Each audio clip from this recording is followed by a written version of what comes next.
So when you think about the book of Revelation, what's the first thing that comes to mind? For most people, it's all about a cataclysmic, world-ending finale. But what if it's actually about a triumphant victory, one that leads to a surprising new beginning? A new era that, according to the sources we're digging into today, we might already be living in. Let's get into it. Okay, so the story in Revelation 19 kicks off with this really dramatic choice, and it's presented as two very different dinners. On one side, you've got the Great Supper of God, which is, a pretty grim feast for birds of prey, symbolizing judgment.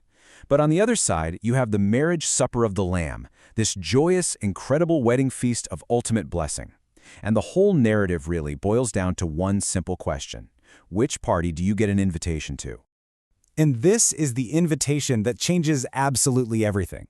It is the turning point that the entire book has been building towards. It's this truly blessed event that signals, hey, a new era is dawning. Now, these two suppers are directly connected to two symbolic women. The Judgment Feast? Well, that's for the great harlot, who represents a counterfeit church. But the Wedding Feast? That's for the bride of Christ, the true church. And the idea is, once the harlot is judged and removed from the picture, the stage is finally cleared for the bride to take her rightful place. This, of course, brings us to a really critical question. If the church is the bride, how in the world did she get ready for this cosmic wedding? You might assume the church was fully formed and ready to go right at Pentecost, the day it all kicked off. But the sources we're looking at, they actually challenge that idea. They suggest there was a much longer and, frankly, a much more intense period of preparation involved. This timeline here shows a 40-year period, stretching from Christ's ascension all the way to the destruction of Jerusalem. And this was an intense, formative age. It included the incredibly difficult apostolic mission of weaving Jewish and Gentile believers together into one body. And it all culminated in a period of intense persecution, the Great Tribulation, where that first generation of apostles faced martyrdom. So the key takeaway here is that the bride wasn't ready right at the start. Her preparation was literally forged in the fires of trial and suffering.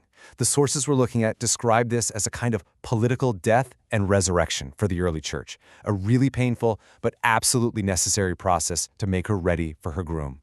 And this quote just puts it perfectly. Just like Jesus was crucified and then resurrected, his bride, the church, had to endure its own kind of martyrdom and resurrection. And only then, only after that, was she truly prepared for the wedding feast.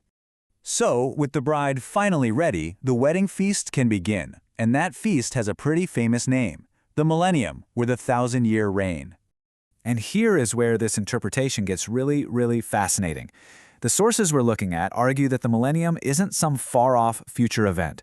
No, they claim it's the current church age, the era we are living in right now, which began the very moment the bride was made ready.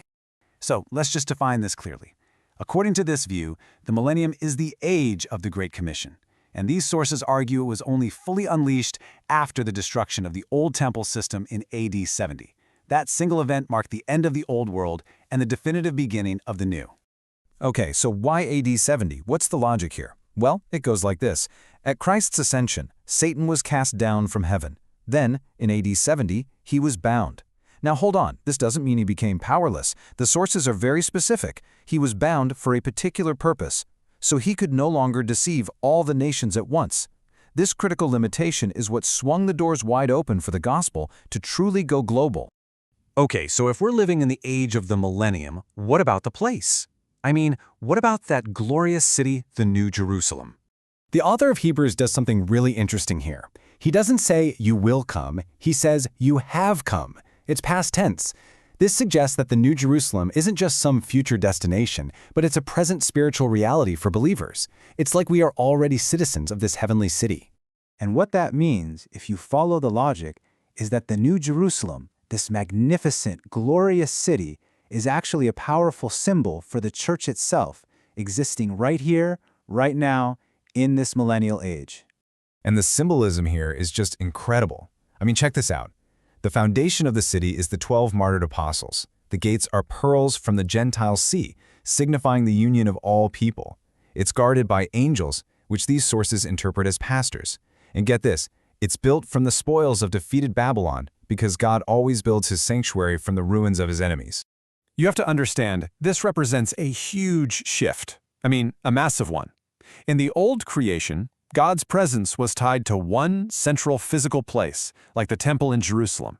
But in the new creation, represented by the church, it's multi-centralized.